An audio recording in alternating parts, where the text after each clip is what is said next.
The story takes place in the early 2010s. It is written by John Green, a well-known author of young adult fiction. The world has changed in many ways since then, but emotions remain the same. This is a story of love, illness, and what it means to truly live even when time is short. Hazel Grace Lancaster is 16. She has cancer, thyroid cancer, that has spread to her lungs.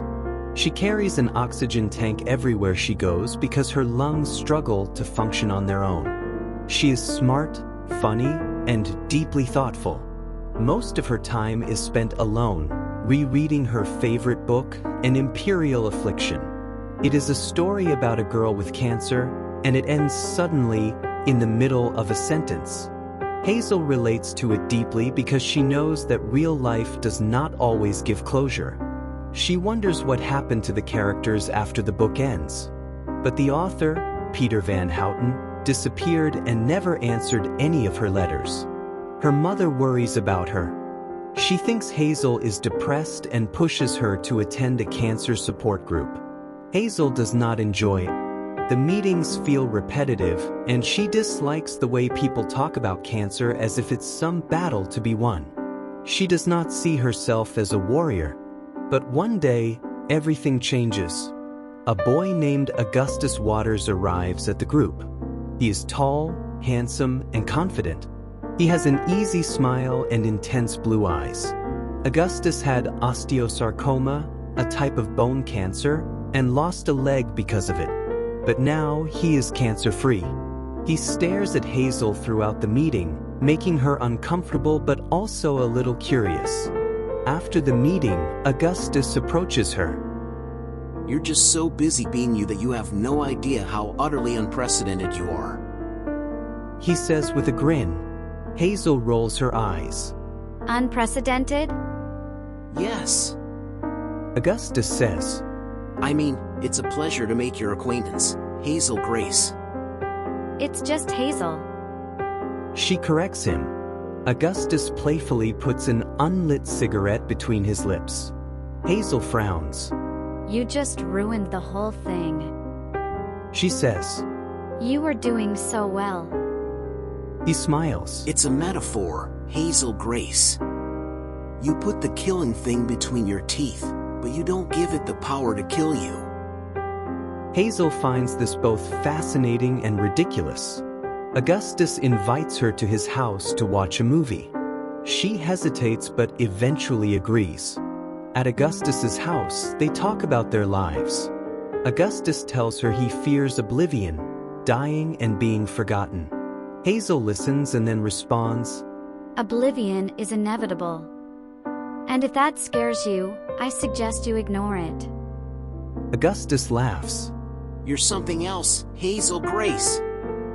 She tells him about an imperial affliction and how much it means to her. Augustus promises to read it. Their friendship grows quickly. Augustus finishes the book and is frustrated that it ends abruptly. This is ridiculous. He says. How could a book just stop like that? Hazel sighs. Welcome to my world.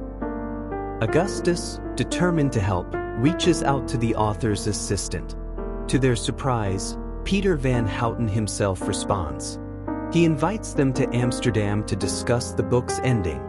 Hazel is thrilled, but there is a problem. Her doctors are reluctant to let her travel. She is devastated. Then Augustus surprises her. I may not have saved my wish for something as smart as going to Amsterdam, but I still have it. And I am taking you. Hazel is overwhelmed. You don't have to do this.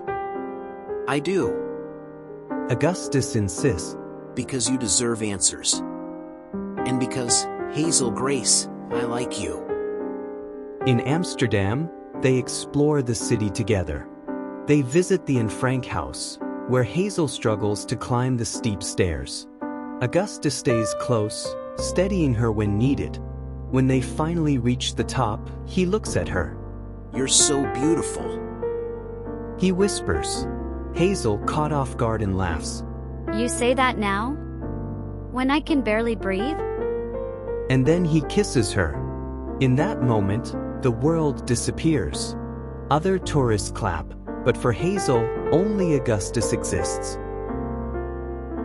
The next day, they meet Peter Van Houten. But the meeting is a disaster. Van Houten is rude, bitter, and drunk. There is no meaning to the ending. He says coldly. It ends because life ends. Hazel is crushed. Augustus, furious, glares at him. You are a pathetic excuse for a human being. They leave, hurt but not broken. That evening, Augustus takes Hazel to dinner. He looks at her with soft eyes and says, I love you, Hazel Grace. She hesitates, but then she whispers, Augustus, I love you too. Then comes the devastating news. Hazel Grace, I hate to tell you this, Augustus says one evening, his voice shaking. but my skin lit up like a Christmas tree. His cancer is back. It is everywhere. He is not getting better. Hazel feels like the ground has disappeared beneath her feet. She grips his hand. No! That's not fair! I know, Augustus whispers. but I'm so lucky to love you. Back home, Augustus weakens quickly.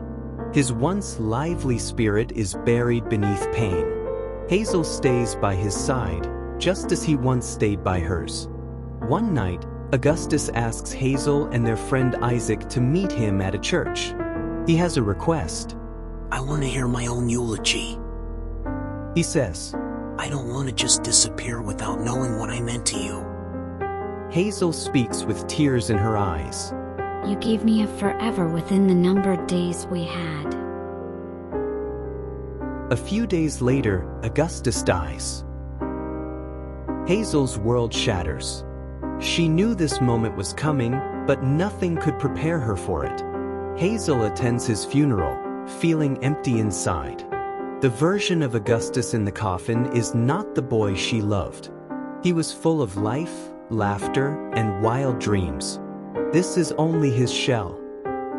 At the service, she is surprised to see Van Houten. He tries to explain himself. I lost my daughter to cancer. He says, That book was my way of making sense of it. Hazel listens but does not forgive him. Some people don't deserve a second chance. Then a letter arrives. It is from Augustus. Before he died, he wrote to Van Houten, asking him to write something meaningful for Hazel. Instead, Van Houten simply forwarded Augustus's own words. Hazel reads, You don't get to choose if you get hurt in this world, Hazel Grace. But you do have some say in who hurts you. I like my choices. I hope you like yours. Hazel looks up at the stars, holding the letter close to her heart. I do, Augustus. I do. Life is unpredictable. It does not wait for perfect moments or fair endings. The fault in our stars is not just about love and loss. It is about finding meaning in the time we have. Hazel and Augustus did not get forever, but they made their days count.